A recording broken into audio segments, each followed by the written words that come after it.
Welcome back to another episode of Think Different Theory. My name is Josh Forti, and we are live with the man, the actual myth. I think there's a lot of myth around this guy. He's just this weird goat farmer dude. Derricks, man. What's up? Welcome to Think Different Theory. What's up, all you cool cats and kittens? Good to be here. Oh my gosh, is that how we're starting this episode out? Is that where's that from? Is that Tiger King? Is that what that is? Yeah. Oh yeah. I haven't watched it. Is it good? Oh. Yeah, man. I'm not gonna lie. It's not even if there wasn't a quarantine, it would still be as big as it is. Really? It's crazy. Yep. Yeah. Well, okay. So fill me in. What's the premise of it? I know nothing about it other than the fact that there's this dude that deals with tigers, and everybody goes crazy about it. That's it. That's all I know. All right. So it's so hard to summarize, but basically, there's this crazy meth head, gay mullet, gun-toting dude from Oklahoma who has the largest collection of tigers in the world, and he runs it like a shit show, and a whole bunch of crazy stuff happens. I don't want to spoil it too bad, but there's nothing that can ever compare to it from anything you've seen to this point. So, but what's the goal of it, or is there a goal? Is it just chaos? I think, okay, so that's half the story. The other half of the story is there's a even crazier lady that I just quoted that owns a big cat rescue, which is the opposite of a zoo, right? That the other guy owns, and they were arch nemesis essentially. And so they were battling back and forth to the point where, spoiler alert, but the one dude's now in jail because he tried to kill her. So the second half of like the series is him interviewed from jail. So yeah. So it's like a really documentary? Oh yeah. It chronicles like the whole thing. Wait, so this is like real life events? Yes, it's a docuseries. It is I believe real. It's hard to it is real from what I can, That's crazy. Yeah, I'll have to get on it. They live amongst us, my man. Isn't that crazy?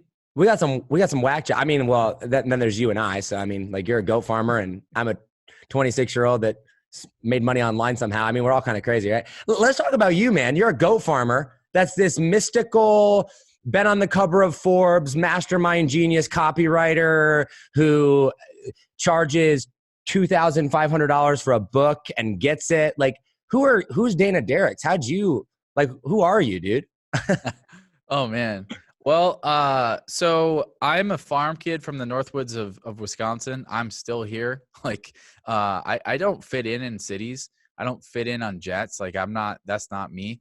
So I'm kind of an online entrepreneur, a lot like you, Josh, a lot like the people probably listening, but more so trapped in a farm kid's body. That's kind of who I am. Huh. So, I mean, I grew up on a farm I grew up actually from like in the suburbs of Los Angeles until the age 11. But then like my age 11, my parents were like, we hate LA. We hate the city. We're going to a farm. And so they literally sold our house. My dad quit his job, packed us all in the back of an RV, and we just drove, and we ended up in Indiana. And my mom's from Wisconsin, so kind of close there. And so I grew up on a farm for the next 10 years there. And then I left the farm community, more or less, came out, got into the internet marketing game, but I love the farm town. But like, how did you get into copywriting? Because that's your specialty, right? More or less. I mean, you're known for your wizard-like copywriting skills. That some people say that. So let me back up a step. So did you go on Rumspringa? Is that how you left, or how did it? I left because, well, I tried to do farming. I started a farming business. I mean, in the farming business, you just kind of, hey, buddy, you want to go do some farm stuff? It's like, heck yeah, let's do it. And that was our business type deal. But the guy who I partnered up with, his wife, through about a year and a half into it, divorced him. And it's a farm community. Nobody signs contracts, right? There's no paperwork. It's just kind of, hey, you got your word, you got your word. Well, that doesn't hold up in court. So she won. And basically, I mean, we didn't technically file for bankruptcy, but she basically bankrupted the company, took all the money, sold all the equipment, and left. So I was like, well, this sucks. And so I went to college, and in one semester, not even one semester, I was like, yeah, no. And dropped out, and then just went on my thing, got a job in sales, didn't like that, tried around, hopped around, and stumbled across the online space. So mine was this rebellious, it's not that I hated the farm community. I actually really love farming, But I was just like, I want to get rich. Like I want to make some money. Right? And farming wasn't cutting it for me. So I was Dude, 20, 22 probably. good for you. So you gave it the old college try though. I give you Yeah. credit for that. Yeah. Yeah. Hell yeah. I tried it for, I almost made it a full semester, almost. And then I got into an argument with my professor, and he was trying to convince us. So I was the Republican, capitalist totem, person that I am today, except even way more egotistical. And he was like, you're here at college because you want to be successful in life. And he had spent the whole first half of the semester just bashing capitalism, right? And I was like, I am not at college because I want to be successful. Like, I could be successful without it. And he goes, then why are you here? I was like, well, I'm not going to get shown up. So I just stood up and walked out. It's good for you, man. I wish more kids had the courage to do that. I escaped farming because when I was like, I don't know, like 14 years old, I was paid $15 per load per wagon to unload bales of hay and put them into the haymow. $15? Yeah, which was good money. Yeah, really, back then, yeah. Right. But I hated it so much. Like, I'll never forget like the feeling of like being sweaty and then the little particles of hay sticking to you. It's so cool. Right. And then when you go to blow your nose and like there's like hay in it, like this is not what I want to do with my life. So I started like digging around on eBay and stuff as a kid. Like I'll spend an hour on eBay and make $15 way before I would spend an hour on a hay wagon, So that's what like snapped me out of it. But fast forward to get into the copywriting thing. In college, I was probably similar to you. I didn't fit in at all, that mold. But I was not doing well, and I was broke. And story goes basically, I went to Taco Bell and I swiped my card for $4 and it got declined. Oh no! Like, the worst thing ever. And the cashier, this kid, is like totally like belligerent, has no people skills whatsoever, screams basically to the whole restaurant that it was declined, like, can you be graceful about it? Like, I can read it on my side of the damn screen, it says declined. Anyway, I get the hell out of there. I say, I'm never living like this again. That moment I'm saying I'm putting my life into my own hands. I'm not trusting like anybody else to do anything for me. So the next day I got a $500 credit card, went to Barnes & Noble, physically filled up a shopping cart with every business book I could, maxed out the card. First book I read, I spent 6 months reading. First book I read, and I said, screw college, it's not going to help me. First book I read was horrible. I don't remember what it was, like accounting or something. Yeah. Second book I read was a Dan Kennedy book. Just a divine intervention. No kidding. Yes. The second, and this, I wasn't a reader, by the way. I don't same. Yeah. Goosebumps. As a kid, right? Like that's what I read. But Dan Kennedy. And then that got me in the wormhole with like Russell Brunson and all that other stuff and how obviously we met. But yeah, that's what got me into it. How did you meet Russell? Because I know for those people that don't know you, a lot of people do know you because of the Dream 100. And by the way, we're going to talk about this. The Dream 100, dude, changed my freaking life. Like 100%. I mean, my first big successful, I've Dream 100 a lot of different people, but I haven't really done it successfully. My first successful Dream 100 was Steve Larsen. That one relationship, like, boom, changed the trajectory of my life. And now it's Russell Brunson, and now it's these other people that were Dream 100. We'll get into that. But how did you meet Russell? Because you met him pre ClickFunnels, didn't you? So I met him at the beginning of ClickFunnels. I was one of the first users. Yep. Okay. And I guess am a fast mover. So I read .com Secrets and I was making money. But I wasn't doing really well at all by any means. And then I went and implemented a lot of the stuff from .com Secrets and literally instantly doubled my business overnight just by implementing some of that stuff. Insane. And then, right. No, seriously insane. Yeah. Like, what people could, like the resources we have. Right. But then, yeah, dude, everybody needs to read that more than once. Yeah. And then I was like, oh my God, this is the best thing ever. I joined ClickFunnels and, started building funnels, which I'd already built funnels, but like through WordPress, like the hard way, right? Yeah. Like the old fashioned ones. Yeah. So this was like just whatever. And then I saw that Russell had an inner circle available. And I, within days, man, I sent a one-way wire to him to join his inner circle. And when the first time I met him, I was like starstruck and like shocked, awkward. Like, you know what I mean? I was like the stereotypical little guy that knows nobody and like, oh my God, that's Russell right there. But that's how it began. And most people don't know that about Russell. And he's much better now, but he used to be so awkward when you'd meet him. Oh yeah. Oh yeah. At the beginning, it made me more nervous because of how nervous he was. Right. You know, to meet right. me. So, right. yeah. Right. The first time I ever met him was at the first 10X Growth Con that Grant ever did. It was, and he closed like half the room. Right. It was the story of how he blew away Grant. Right. Well, I met him and I walked up to him and I was like, Russell, I've been following you for a year. Your book made me my first 6 figures. I'm a huge fan, right? The typical fan type. And he just looks at me and goes, awesome, dude. And I'm like, cool. Can I get a picture? You know, sure. And that was it. And then we took the picture and off we go. It was so funny. Okay.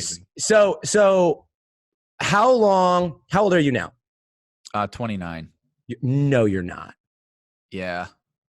No way. Yeah, man. What do you think I was, like 40? Something like that. Certainly not in your 20s. No, bro. I've been going to the bar since I was like 16 without an ID. I look old. You do look old. How old do you think I am? I would have said definitely like late 20s. Oh, okay, 26. Yeah. 26 is I would say you look older than that. All right. I get young all the time. Dude, I still get ID'd all the time. Okay, I shouldn't say I was basing it on looks. I should say more of maturity and like success level. But Thank you. I appreciate you do that. look like you're 20. Yeah, physically. I'm a baby face for sure. Okay, so how long from the time you started reading this book that you drop out of college or you leave college, whatever, like Dan, you start reading Dan Kennedy till we enter Russell Brunson into your life? Yeah. What's the timeline? So I actually did get a degree, and okay. Yeah, the reason isn't because I thought it was a good idea or I wanted it. My dad guilted me into it, so I basically did it just to shut him up. Did he pay for it? Oh no. Which I appreciate. I appreciate that. He Right. And he didn't tell me to do it. I just knew that it would disappoint him to not get it. One of those things. But anyway, so my sophomore year in college, I was pretty broke. Taco Bell thing. 6 months later, I had built a business that was at a 6-figure run rate. A year later, so now I'm into my senior year of college. I had made 6 figures my junior year, so zero negative my freshman and sophomore, and then 6 figures my junior.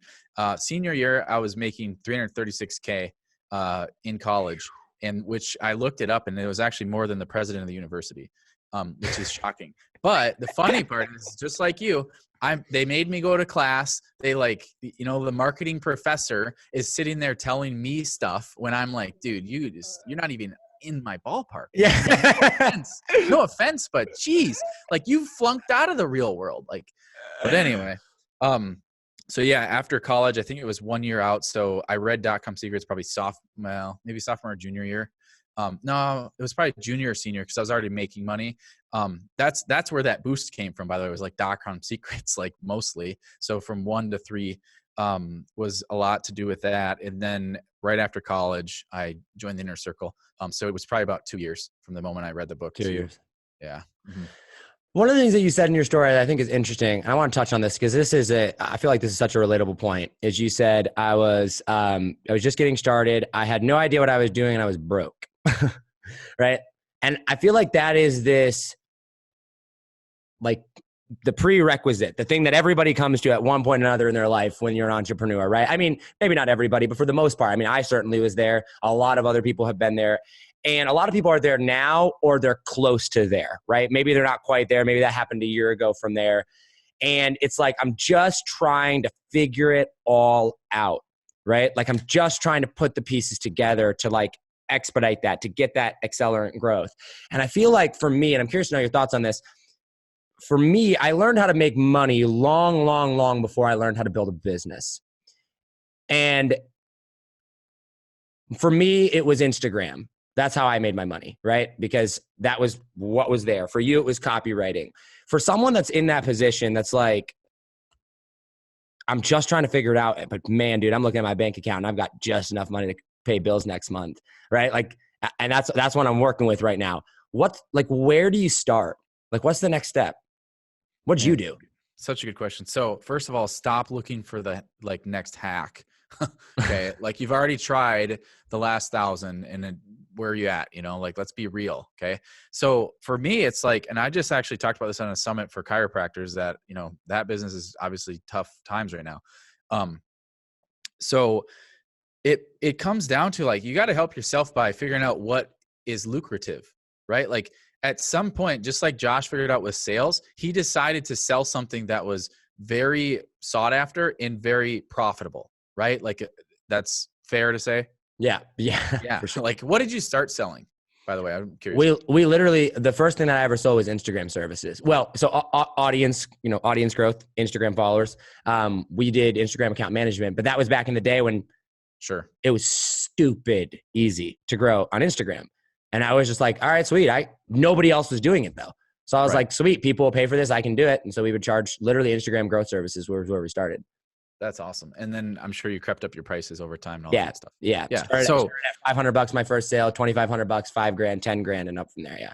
Same thing with my book progression. So what I would say for everyone that's in that position, or maybe even if you're not, you're past that, you still a good exercise is help yourself by figuring out what is the most lucrative thing that you could sell that's within the realm of what you're good at.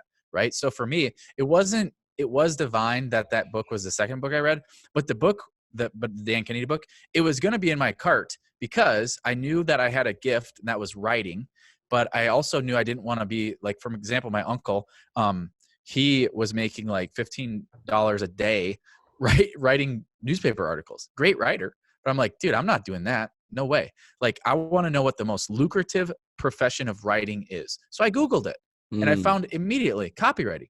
No, it's bar none. Like I can make, for the same amount of time, I can make thousands per hour as opposed to dollars per hour like my uncle. So I'm like, okay. So that was me stacking my own deck and knowing that copywriting is a lane that I might want to explore. I told the Kairos yesterday, like, help yourself here for a second. Like, what is the highest margin? Google it if you have to. Ask people, what's the highest margin service adjustment package that you can sell, right? Like, stop selling the cheap stuff, okay? And then double down on that, niche down and become the best at that thing. And then if you build around that, the money will follow as long as you do a good job and you do the right things.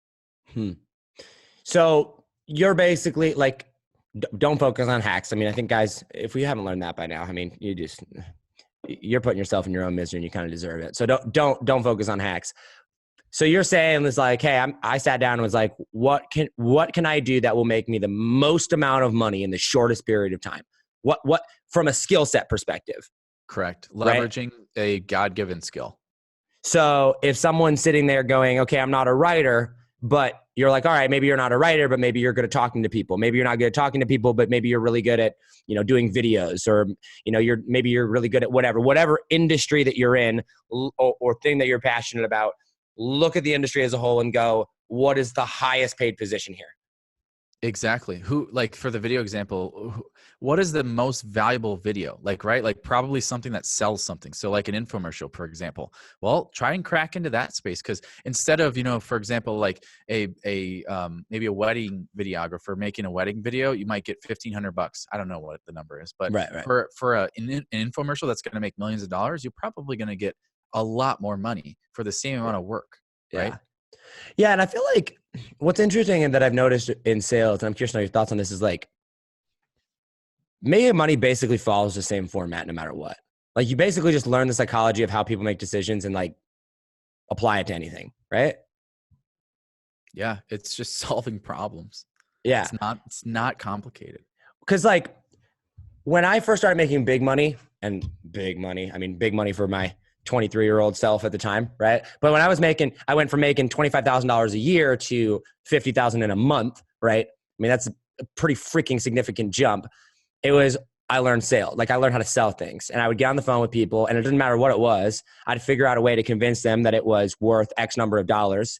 And I mean, it was, right? I mean, it was being super ethical about it, but like, I learned that process. And as I've gone and I've learned how to do funnels now, and I've learned how to do sales videos now, and I've learned how to do webinars now or challenges now or whatever, it's all the exact same process. but it's just done in like a different format. But if you understand like the core thing, and so I think like one of the big misconceptions about something is like, oh my gosh, I've got to learn all this stuff. And it's like, really, you've got to learn like one or two core things. And then the rest of it, either A, you can learn very quickly, or you can hire it out. And like 80% of the details don't matter. You just need the core piece. Yeah. Amen. 100%. Perfect example. One of my books, actually all my books, it's you either love it or hate it. So a lot of people love it because the content is bar none some of the best there is, but a lot of people hate it because there's typos and there's formatting issues, and there, I didn't use a publisher, I used myself. And it's hilarious because it filters the people that don't get it. They don't get the bigger picture. Yeah. Because you know what's worse than having a book that gets a little bit of criticism for typos? Not having a book, right? So I agree wholeheartedly. The details don't really matter. Okay, so let's talk about the books here, because I want to transition to this. I read your Dream 100 book. It was the first book. Like, that's how I got to get introduced to you. And I read it, and I was like, it is actually just a book, right? It is a great book, don't get me wrong. But I'm like, how did you figure out I can sell this book for $2,500 or whatever it is? I don't even know what you're selling it at now. I think it was $2,500 at the time. Like, to some people, that's this completely astronomical. I remember, I think it was my mom I told. I was like, yeah, this guy sells this book for $2,500. And she's like, that's absolutely ridiculous, right? How could a book possibly be worth? And Mom, I'm not bashing you at all. My mom knows I love her, right? But like, this is such a foreign concept to somebody. It's like, okay, it costs you $9 to print it. You make your $10 profit margins. Contents don't matter because most people are not teaching you skills. How did you figure out, holy crap, I can sell a book for $2,500? Okay. So for the people that, first of all, it is fair to be shocked by that. So if anyone's never heard that before, that's fair. I don't blame you. I would think the same. But like, I'll just like use another analogy. Like, this stuff happens already. Okay. For people that know cars, a Lexus is a Toyota with a different badge. Yeah. Like, it's the same car, pretty much everything's the same. Well, and even if you look at like if you go into the repair, my dad was a car, like loved cars and car mechanics or whatever. Like, if you go, so many of the parts for Lexus, like if you own a Lexus, we used to have like an older one, you actually just go and you take it to the Toyota dealership. They'll just put Toyota parts on them.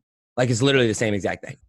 Right. But the reason people buy it is because it looks nicer and it gives them better status than a Toyota, I suppose.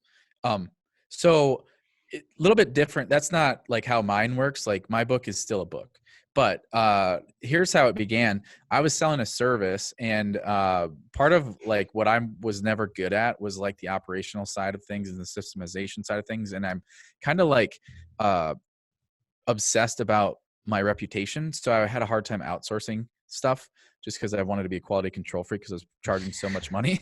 Right. Yeah. So yeah, I bet you get that. So I basically needed a way to scale my service. So I said, well, why don't I just write a book and show people how to do it? This was like back before, like, I knew how to do a course. I didn't know the internet very well. So I'm like, I can write. I want to write a book. So my first book, I was basically showing people how to fish instead of catching the fish. And the service that I was showing them how to do, instead of doing it for them, showing them how to do it on their own, I was charging $10,000. So I started researching like, okay, how much money can you make on a book? And I realized that the way books are sold and purchased right now, or then and now still, it didn't make sense. Like, they're one of the only objects I've ever seen on earth that is not priced according to its value. It's just priced at $20 because publishers say it should be. That's it. So I'm like, there's no way I'm going to sell a $10,000 service for $20. That doesn't make sense. So I'm like, screw that. I'm going to sell it for $300 because $1,000 seemed crazy to me. But it absolutely took off and blew up. And the funniest part is, actually, I didn't start it at $300, but I started it at $50. And that workbook, I've sold thousands of copies at $300 a copy to all over the world. And that's my original high ticket book, I guess. And long story short, when I had it priced at $50, like when I first tested it, the feedback was horrendous. Because it's this little book right here. It's 97 pages. It's soft cover. And when people received it and it was $50, they're like, "Are you kidding me? It's only this thin, and you charged $100 for this? Are you kidding?" So it's clear they didn't read it. And then when I upped the price, $300, nothing but praises. Every single person praised it. And the funniest part is it was the same book, exact same book. Why? So here's my theory on it. First of all, the people that bought it for $50, they didn't read it. They just judged it and said I got ripped off. So my theory is the more people spend, the less they want, the more to the point they want it, right? The less they spend, the more they expect and the more they want, because they have less capability of making a bad investment, right? Right. That's super. So the cover, like the name of the book, everything was the same? Absolutely. Everything was the same. Everything. You changed absolutely no details. So it's like if you were going to buy a $50 book, you don't put much thought into that. And then you go and you're like, all right, cool, $50 book. Oh, that has a sexy cover for it. Cool. You get it. And then you're wildly disappointed because it's 100 pages long. And you're like, well, this is a ripoff. But all of a sudden someone charging $300 for a book. You're like, why the heck are you charging $300 for a book? They look into it. They're like, oh yeah, I have that very, very specific problem. Oh, this must be a premium book because he's charging $300 for it, but I bet you it solves my problem. They get the book and they go, oh, well, this solution it's only 97 pages. Maybe there's something here to be learned. They read it, they love it. And now it's like, that's the logic, right? Yeah. And I'll prove this. Let me ask you, because you're the type of person that I would want to like sell the $300 book to. Yeah. Right. So I've got, let's say that my book, I sell it to you as a solution to whatever problem you're having. You have two options. You have one book here that's 97 pages and it's to the point, no fluff. Then you have a book right here that's 1,000 pages and it's filled with stories, filled with a bunch of tons of stuff. Like, to solve that one problem right now, if you're going to pay $300, which book would you want? I'd want the 97-page book. Exactly. I want right to the point. Yeah. But you are the type of person like myself and some of those out there listening that are at that level. The more you pay, the less you want, because you want it just now. I want the solution. I don't want to dig through and sift through. That's why if you look at Russell's stuff, I hope this is okay to go into this type of. Oh yeah, of course, bro. Anything. There's nothing else there. Awesome. Yeah. So like his 30-day challenge, it is. So who teaches it? Steve and Julie. What is Steven and what are they magicians at doing? Well, I mean, Steve's a magician at getting people to take action. That's for darn sure. Yelling at them, keep them motivated. Yeah, and producing gobs of content. Yeah, gobs of content. Yeah. So here's the difference. I'll give you the difference and share an example of this too. So a person buying the 30-day or what is it? One funnel away challenge. Yeah. Yep. Mm-hmm. I think it's like $100, or at least it was. It's $100. Yeah. They get more for that $100 than pretty much anything I've ever seen before. Right? It's insane. It's stupid. It's more stuff than they could probably ever go through. But that's what they want, right? That's what they expect. Versus here's the flip side of that. When I bought Russell's Inner Circle, I probably truthfully wasn't ready for it. I just had this gut instinct that I needed to do it. And I sent a one-way wire, and for 6 months, I've told him this before, but I'll be honest, I thought I got scammed. I got like nothing for 6 months. I'm like, where's all this stuff? Where's the stuff I just bought? Because I had already gone through everything, right? So I thought I was unlocking this hidden vault of like all this new stuff, but it wasn't. So it wasn't until I went to Boise to the live mastermind that I realized, wow, that's where I get my ROI, right? It's right. That's what you paid for. Exactly. So I paid way more for the Inner Circle membership and got way less than people could right now in terms of content for the One Funnel Away Challenge. However, in terms of ROI and the human beings that I surrounded myself with in the Inner Circle, that was far more valuable over time, obviously. Yeah. Yeah. That's such a good point. When I hired so I have a coach, you know, Katie Richardson. Yeah. Oh yeah. Katie's awesome. Katie and Ben. So awesome. And Ben and Katie both. Yeah. So Katie's my coach. I hired her for one-on-one. Right. And, when I sat down to hire a coach, I was like, all right, I know what I want. I want someone that's going to, hold me accountable, yada, yada, all this stuff. I'm hiring my business coach or whatever. So I get on the phone with her and she's like, all right, cool. Here's the price, whatever. And it was $60,000 for the year. And I was like, sweet. What do I get with it? She goes, one coaching call a week. And I was like, sweet. That's it. I mean, and then Voxer access to her throughout the week, right? And I was like, sweet. So I get Voxer access. I was like, do I get training materials, like videos to watch, handbook, workbook? And nope, just me. And I'm like, that's insane. And then I paid her $60,000, right? And that money, no workbooks, no videos, whatever, that has been the single greatest investment I've ever made in my life. Like hands down, no questions asked, because of exactly what you said right there, which is I have a very specific problem. She's like, you don't need anything.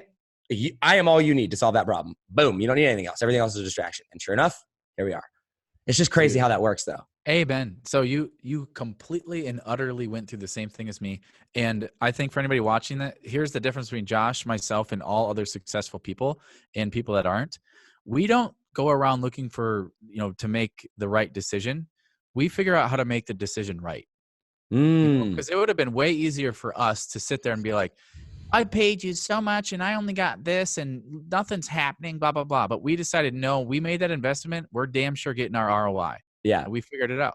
That's the difference between the $50 and the $300 book buyers too. Yeah. One of the quotes that it's not even maybe it's a quote somewhere, but I was thinking about this last night as I was laying in bed because, I think about quotes to post on Instagram while I lay in bed at night. Yeah. But it was your inability to make a decision is costing you opportunity. And it's like, when you make a decision, if it feels right, go with it and figure it out. Right. Like, don't be an idiot. Right. But if you're like, yeah, I think this is what I'm trying to do. You're going to be weird anyway. You're an entrepreneur, right? Like when I told my mom that I invested into a $60,000 coach, when I told my extended family, every single one of them, and I love them all to death, every single one of them thought I was absolutely insane. No way I would get my ROI from that. And like 30 days into it, I'm like, this is incredible, right? Like they're like, how? There's no how. And I'm like, because of exactly what you said, I figured out how to get my ROI.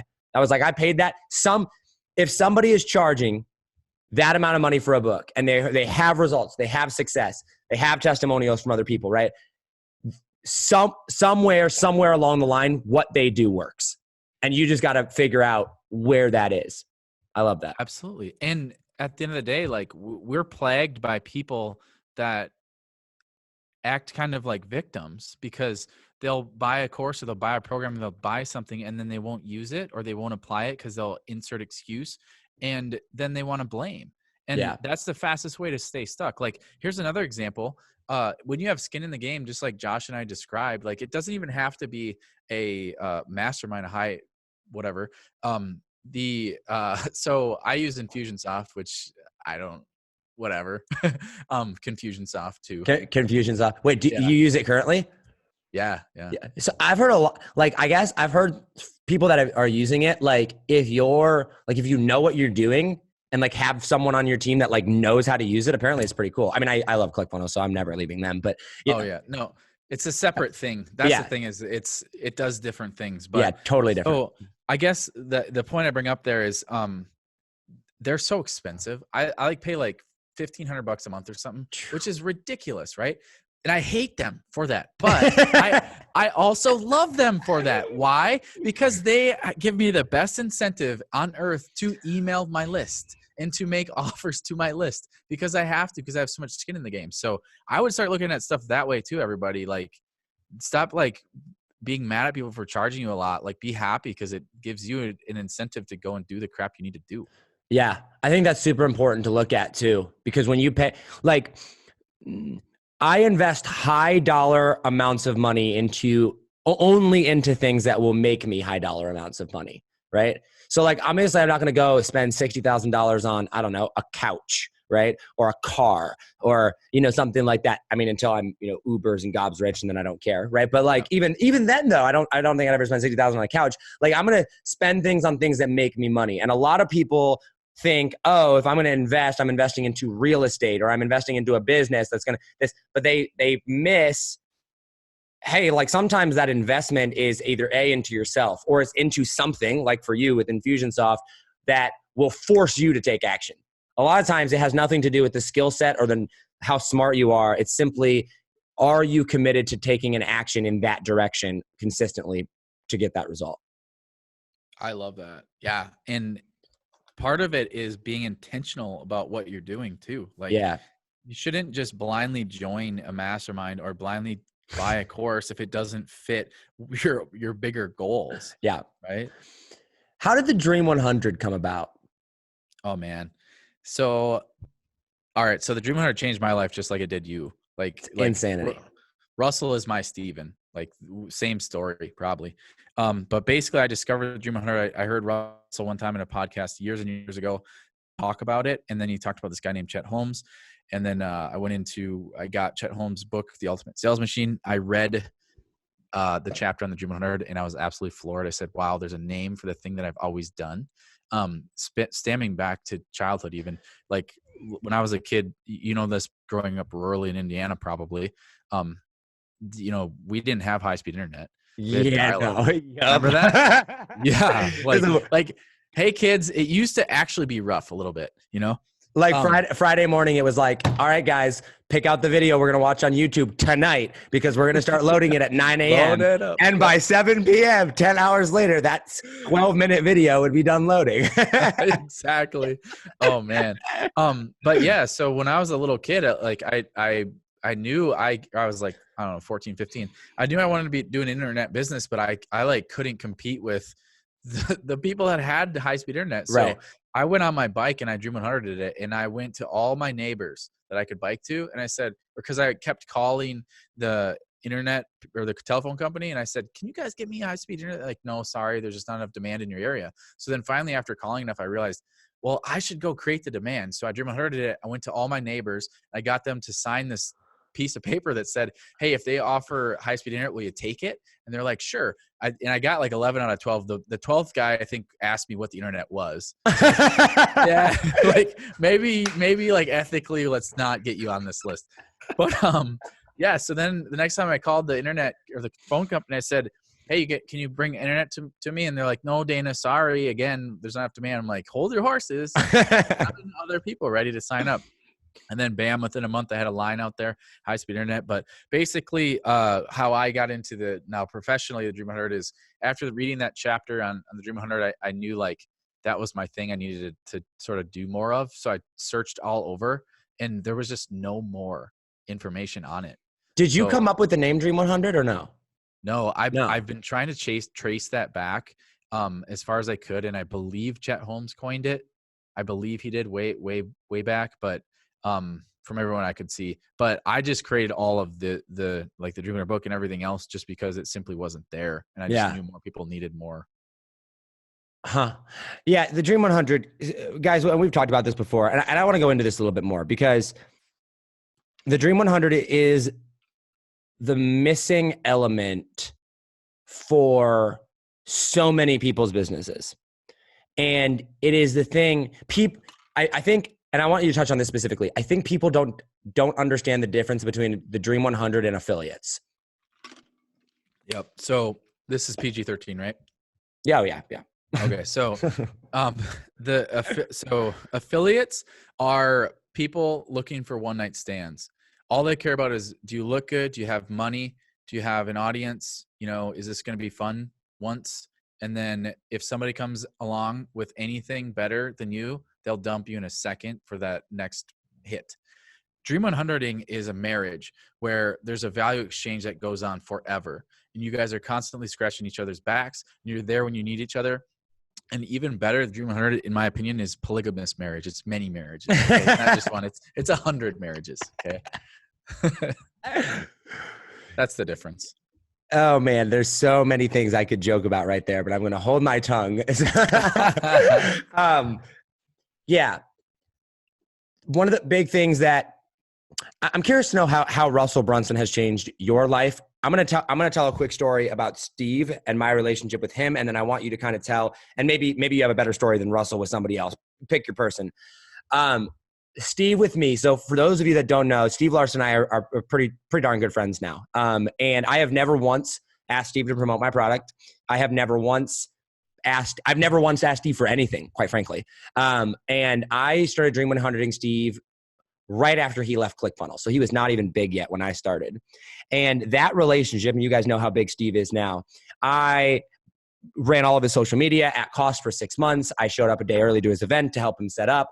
I promoted his stuff when he didn't ask. I promoted his group. I mean, everything, right? Like just became a complete, not a creepy fanboy, but a intentional supporter to where Steve couldn't look around at the people in his audience and not see me.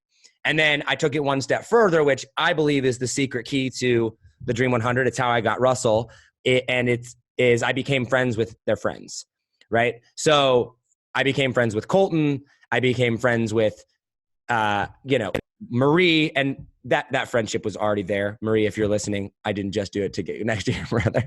But like, I became friends with all of them around that. Through that, even though Steve has never promoted my stuff, Steve has never sent an email to his list about, my products or anything like that. But the association that I have had with Steve now, Steve talking about me in his podcast, Steve talking about me when he talks about his Facebook group, Steve talking about me on stage, has brought me at least, like bare minimum, $100,000 in sales. I mean, probably significantly more than that, right? But like at least that has been a 6-figure relationship.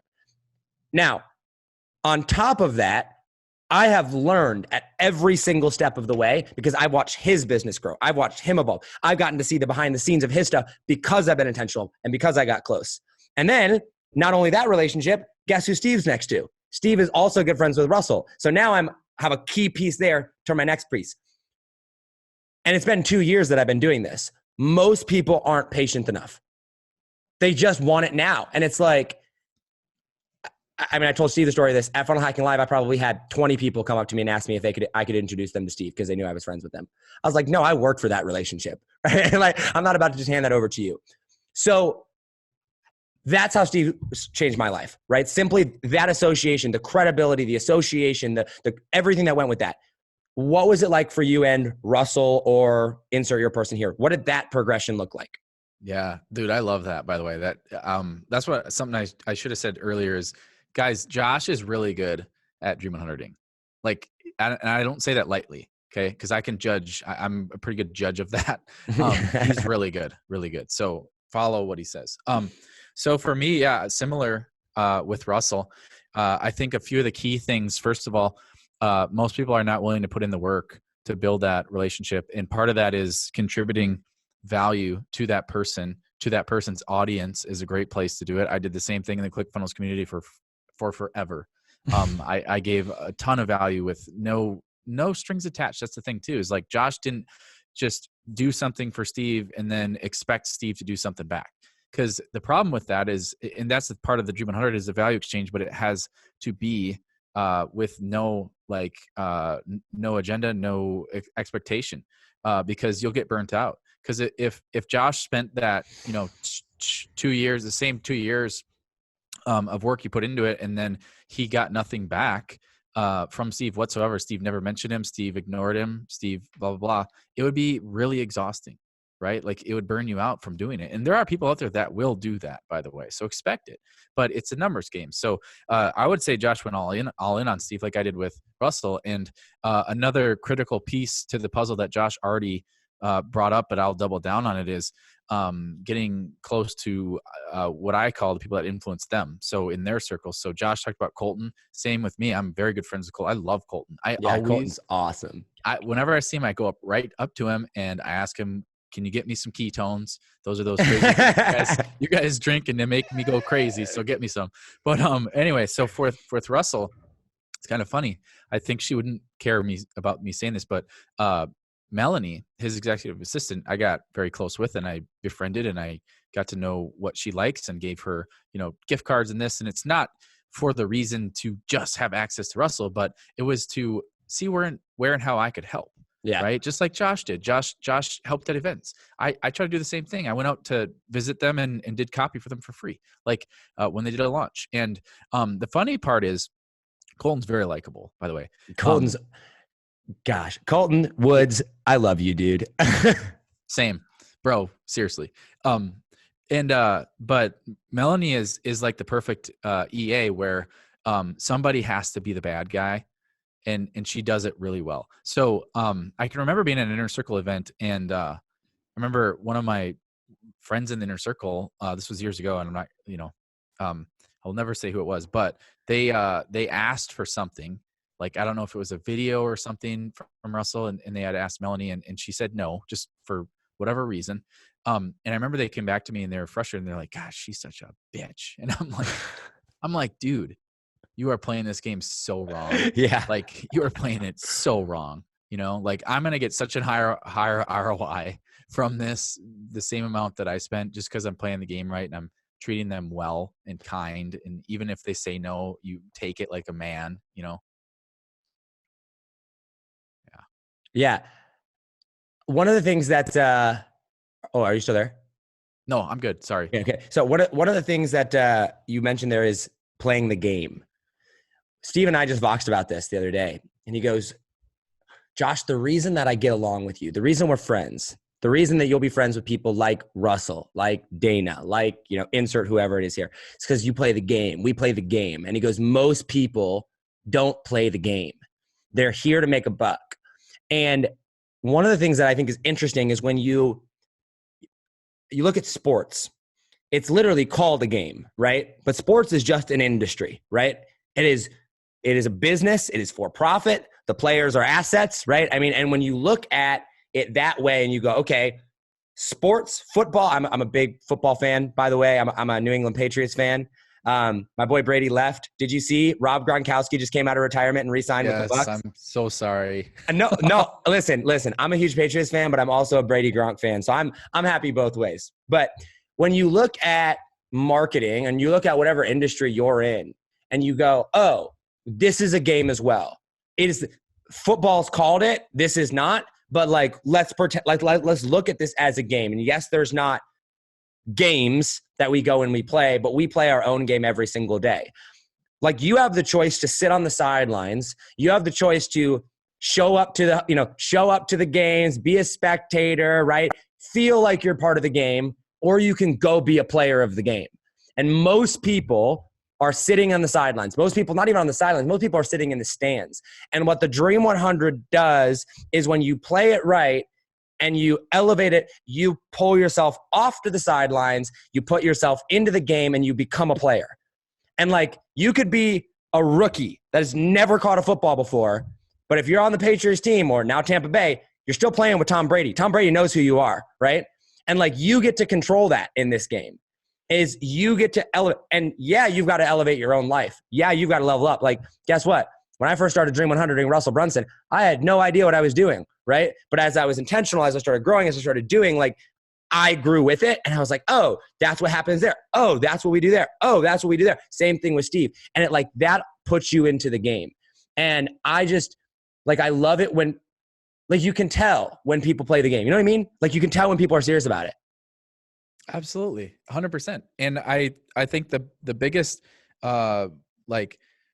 biggest eye opener that you just gave everybody about playing the game is, as soon as you get on the field, it doesn't matter if you're the best on the field, you're still on the field with everybody else. Right. Right. So by association, you have instantly lifted yourself. So the fact that Josh gets Russell or Steven or whomever as a guest on his show, all of a sudden you can leverage that as an asset to get the next person. And then, right. to use that as credibility. So yeah, you got to get in the game for sure. Yeah, you got to get in the game. All right. I want to be respectful of your time here. We're coming up on it here. We have a few minutes left. What's next for you, dude? First off, you're 29, not 49, which just blows my mind. Okay, maybe I didn't think 49, but I thought 40. If I had to guess, I would have guessed 40, maybe wow. 39. So you've got a decade more of your life than I thought you did. You're only 29. You're killing it. You're a goat farmer, which, by the way, you have what kind of goats you got? I've got a mix. I've got mostly Nigerian dwarfs. Okay, so when I grew up on our farm, we had, I think our peak was 30 goats. Something like that. 30, 32 goats. That's no joke. Yeah. We had a lot of them. We had Nubians though. And we milked them, dude. Dude, you had giant ones. We had big ones and we milked them. At one point I think it was, I know for sure 6, but I want to say 8. It was either 6 or 8 milking goats. Every day, twice a day, we were milking those suckers. We were pumping 6-7 gallons of milk a day out of those Guys, goats. If you don't know, if you're not goat familiar on the lingo there, my goats, I only have 5 and they're pretty small. They're the size of dogs. Josh had 30, and they were the size of pretty small horses. Yeah, like a miniature horse almost. Yeah, yeah. They're not quite that thick, but they were. But we bred them. We had baby goats, the whole nine. Dude, we have some crazy stories. I'm sure we could go. Actually, we have time for a story. Can we want to go into a story? I want to hear a goat story from you. Okay. Absolutely. But so we have this barn, right? And the barn sits up in the front. So my parents' field, like they own 22 acres and it's divided into like 4 fields, right? And so the house and the barn are on the front field, and then the pasture is the field right behind it. But there's like this long walkway that the goats will walk up to get actually up into the pasture. Well, in the wintertime, like it's Indiana, it gets freezing cold in the Midwest, right? And so we had negative 30 degrees or something like that with wind chill one winter time, and the goats are pregnant. So we have them in the barn. They're about to give birth. And we ended up having to bring the goats inside of our house because it was so cold. So we literally had goats giving birth in my parents' basement as we were, going through and doing all this. And I will tell you that experience of 3:00 in the morning, having to get up, warm up milk on the stove because, going down there, feed them a bottle at 2 or 3 days old. It is absolutely insane. That will teach you life lessons that nothing else can teach you. It's insane. Amen. I mean, if most people's problems are not problems. Yeah. Yeah. That's so funny. My favorite is, dude, it's so similar. That's crazy. We have very similar lives. It's pretty cool. So it was last winter or 2 winters ago, and I was hosting an event. It was late February, and it was like one of those Arctic blasts. So it was like negative 30, like what you were describing. Yeah. And my problem is I had one male that I didn't neuter, and folks, they don't ask permission to have kids or whatever. So we didn't know. And then the goat that was pregnant, we didn't know was pregnant because she was kind of fat anyway. So I was like, whatever. So anyway, I get up, I'm hosting a major event. People had flew from all over the world. I got to host it. I go to feed them, do my normal thing. And then one of them didn't come to the feeder, which always means that they're dead. Like that's the only right? Like, goats are gonna eat, right? So I'm like, great, this is 100%. Awesome timing. Yep. So I do the right thing as a good husband, and I left. And I tell my wife, you got to deal with that. Oh no. Yeah. So I get to my office, and I'm like trying to ignore that, and she's FaceTiming like crazy. I'm like, oh God, sorry guys, can I take this? And I look, and she's in the little pen. And there's 2 little baby goats that she's showing me that were born literally in that Arctic blast. And then, long story short, she took them to the vet because they were, kind of cold and scary, but they survived. 2 weeks later, their ears fell off, and we were like, oh my God, what happened? Like, did they get attacked? No, they had frostbite from when they were born.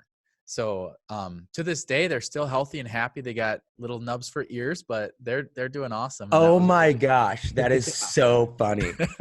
Okay, so what's next for you? You have these goats. You're a copywriter. Like, what's the next step in your business? What's next for Dana? Man, so this is kind of a secret side project. Do you want the secret side project? Of course. I think you'll dig this. So this isn't like launched or anything. So everybody, please don't like broadcast this or try and rip it off.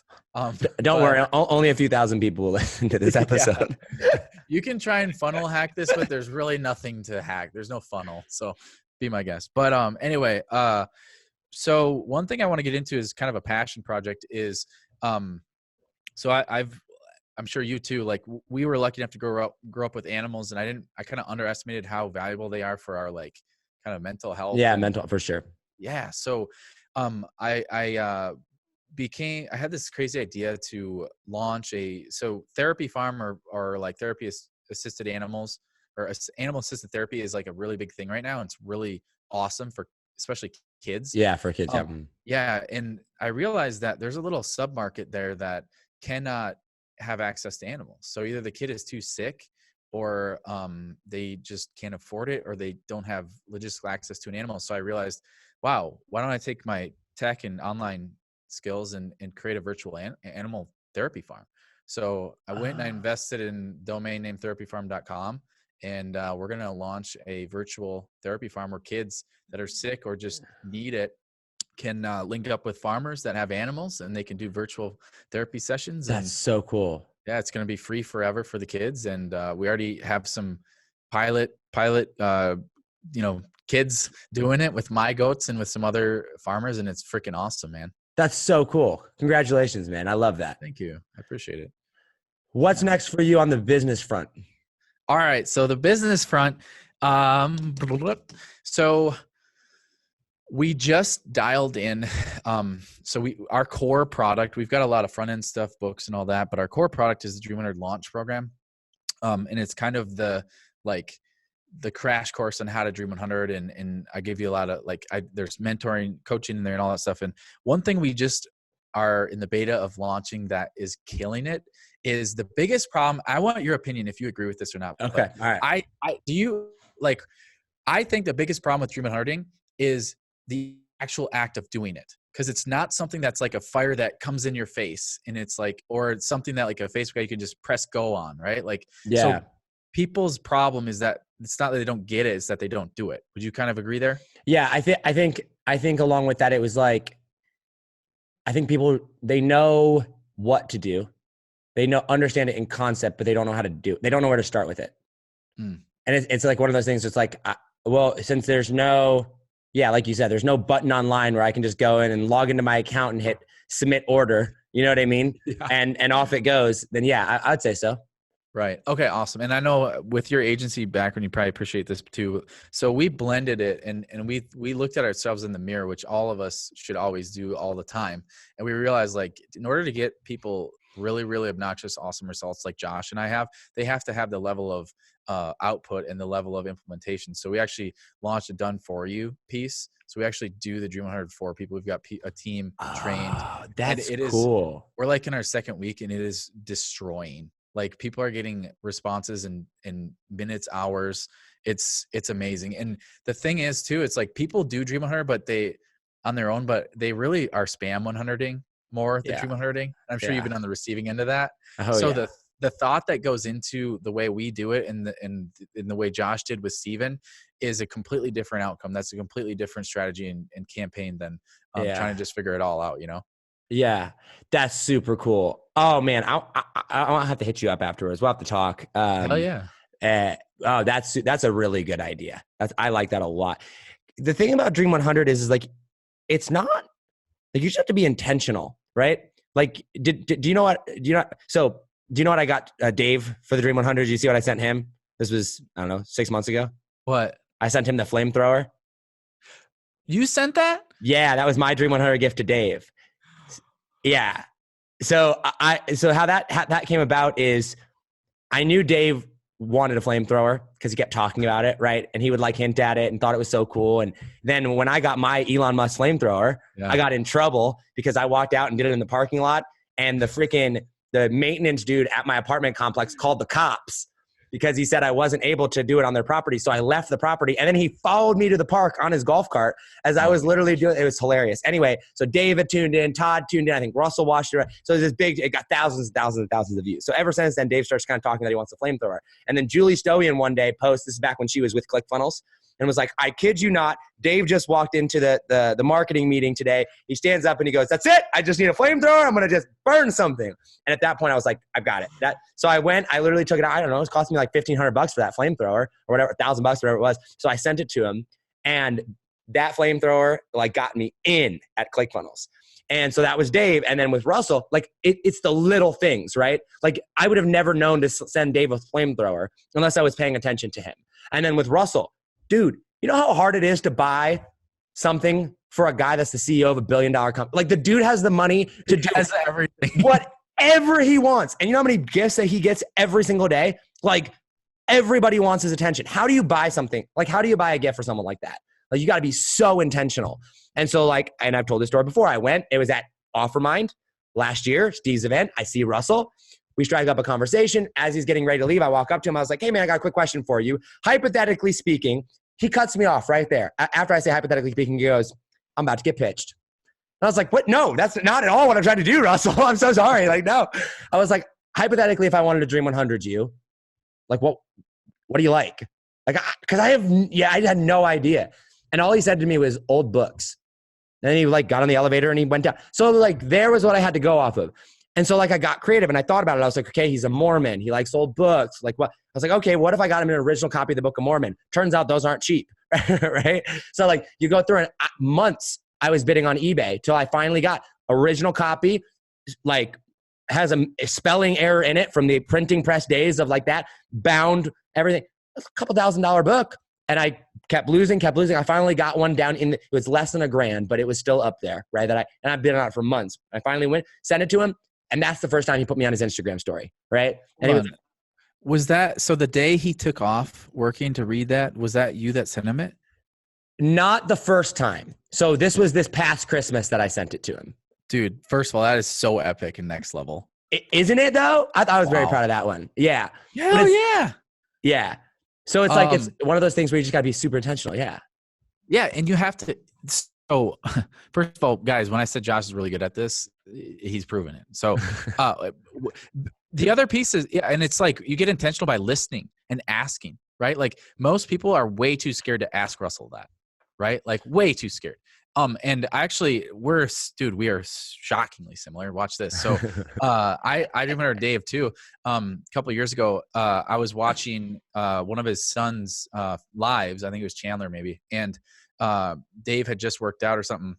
I just got out of the cryo sauna. Was like super sore. His legs were like ridiculously sore or something. So I went and found this and he was talking. And then I asked Chandler, what would be something epic that I could like get your dad for workout recovery? And he's like, well, he's been talking about this thing and he like sends me an Amazon link. It's $1,000 like doohickey for his legs to put in or whatever. And I bought it, sent it to him.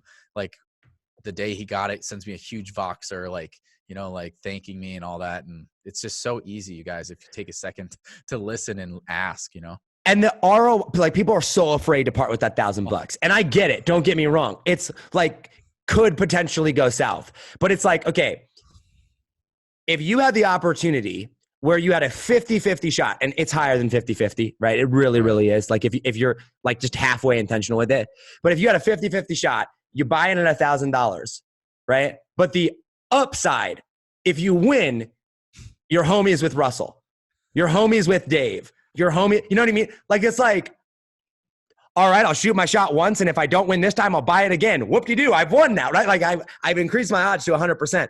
Like the ROI on a $1,000 relationship, right? Or $1,000 is just insane, but you have to be intentional about it. You have to take the time to go and do it. And it's like, if you're struggling in your business, like, don't do it if you got nothing to offer, right? Like if you're a complete nobody and have, you know, like build up a little bit, be intentional. But like, I didn't ask if it, I Dream 100 Russell for almost 2 years before I sent him my first gift. Like, think about that, right? There's way more ways to Dream 100 people than just sending gifts. So anyway, I want to be, go ahead. Well, sorry to double down on that. No, how much money did it cost you to go help Steven at his event? Right. Yeah, well, I had to rebook my flight. So whatever, the couple $100 rebooking fee to go in a day early, extra a night at the hotel room. So I don't know, $500. Yeah. Like, or I'll ask you again, like how much did it cost you to go give value to his community? Nothing. So come on, guys, there's nothing stopping you. Yeah. There's so many ways to get people's attention. And everyone's like, Josh, why are you such a Russell fanboy? I'm like, I'm a Russell fanboy because that man changed my freaking life. Right? Like I can be I'd way rather be a Russell fanboy and be weird and have everything I want than sit there and act cool and be too good to fanboy. Well, and my whole thing is like, you got to choose your Dream 100 wisely. There's a reason I Dream 100 Russell Brunson and not Grant Cardone. Oh man. Hallelujah. And we won't go down that rabbit hole, but just, you know, pick the people you Dream 100 massively influence your life. Yes. Like massively. And when you do, by the way, so for those that are going to Dream 100 Josh or whomever, like I read through your core values. I still got them up on my screen. I love and agree with every single one of those. So Josh is a person that I would love to Dream 100 back or back and forth with because his core values match mine, right? Talking about guys that don't waste your time on them. Even if you can get access to, you know, something from them, their people aren't going to be people you want to be around. Yeah. 100%. You get to design your circle of influence by the people that you Dream 100. And I looked at ClickFunnels and I was like, yep, I like that. Yep, those are good people. You know, like, yep, those are people that I want in my life. Those are people I want to be more like. And the last thing I'll say on this, and then I do want to be respectful of your time. But like the last thing I'll say on this is don't devalue what you bring to the table. And like, don't devalue yourself. Like, yes, Russell, Steve, me, Dana, for most people, Russell's going to have a way higher leverage point than I do. So I've got to bring it up to that level. However, I'm not devaluing myself in the process. I am not wrapping up my identity in whether or not Russell responds to me or not. Because listen, Russell and I are friends more. I mean, like first name-ish acquaintances, right? Like I wouldn't say we're homies by any means yet, but like we go back and forth on Instagram. We send each other messages or whatnot. But like I've sent Russell so many times when he won't get back to me. But if I were to get wrapped up in that, or I'd be like, oh my gosh, she hates me, or oh my, like, you're devaluing your own. You don't need them. You need to live your own life. You need to do your own thing. You need to be on your own path. And you're trying to align those two. You're not changing you to impress somebody else. I think that's super important because like what I see a lot of people doing is they're like, oh yeah, I'm totally this. It's like, no, Russell doesn't need you to be more like him. I don't need you to be more. We need you to be you. And we need you to show us how you bring value. I'm not changing my messaging to impress Russell. I'm showing Russell how my messaging benefits him. There's a big, huge difference. So good. Oh man. And for those of you out there that are nervous about Dream 100ing, which is natural, I look at a guy like Josh and I would say, you know what, Josh, first of all, blinders, because most 26-year-olds are just not even on the same wavelength as you. So that's Appreciate already that. eliminated.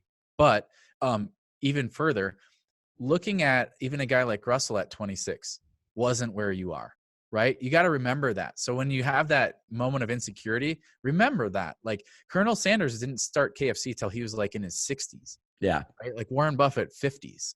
Like where you are is where you're supposed to be, but you can definitely influence the outcome by getting intentional and doing the things Josh and I have told you to do. Yeah. Yeah. Dana, this has been amazing. Thank you so much for coming on and your time. Pleasure. I want to get to rapid fire questions super quick because we do those to end everything, but really quick, where can people find out more about you? Pitch yourself, drop some links. We'll put them in the description. Best starting point, if you don't know anything about me and you want to get in on some of this crazy stuff we're talking about, go get a copy of The Truth About Business. Oh gosh. Wow. Sorry guys. He just switched cameras on me and he's like way up in my face. No, I'm good. Sorry. Continue. Sorry. Surprise. Go to Truth About Business, book. This is everything not to do in business. You can get it on Amazon or there's a $1 digital copy available. Just Google it. Josh will give you a link, whatever. We'll put that down below. That would be definitely the place to start for sure. Cool. Guys, we'll drop that link down below. And I'll also drop a link to his Facebook profile and you can kind of stalk him from there. Be good to go. All right, Dana, you ready for some rapid fire questions? We'll wrap it up here. Let's do it. Let's do it. Rapid fire question number 1. What is one bucket list item that you want to do in your life that you have not yet done? Crap. I want to have a ranch in Texas. You have a ranch in Texas. All right. What is your dream car or vehicle to drive? I think I kind of have it. It's a Dodge Challenger. That's your dream. That's your dream one. You like that Dodge Challenger? Dude, I'm simple. Yeah. All right. Dodge Challenger it is. All right. If you had the chance to go to outer space, would you go to outer space? Absolutely not. Absolutely not. All right. A lot of people say yes, but we've had more and more people start to say no. I would totally do it, by the way. Favorite airline to fly? I hate flying, but I'm Delta first class all day long. Delta first class all day long. Key to making money in 1 or 2 sentences.